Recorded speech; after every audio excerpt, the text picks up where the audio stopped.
Hii video ni kwa ajili ya mwanamke anayejipenda, mwanamke anayependa sehemu zake za siri. Wanawake wengi tunajijali kwa nje, lakini ukweli ni kwamba kwa ndani kuna tisha. Sasa kama wewe ni mwanamke ambaye unaingia hedhi kila mwezi, kama wewe ni mwanamke ambaye unashiriki tendo la ndoa, kutumia hii feminine cleanser ni lazima. Haijalishi unaumwa UTI, haijalishi una miwasho, haijalishi una tatizo gani.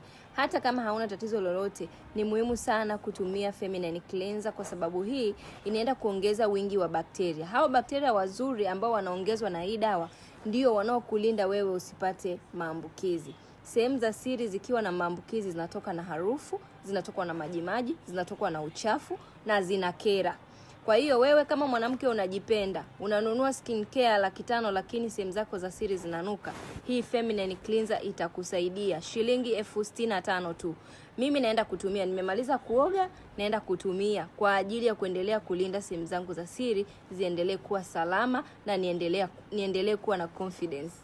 Karibuni sana. Kama unataka weka oda yako sasa kwa shilingi 65,000 tu, unajipatia hii, unatumia kwa siku 5 mpaka siku 7 na unakuwa uko safi na unakuwa unavutia.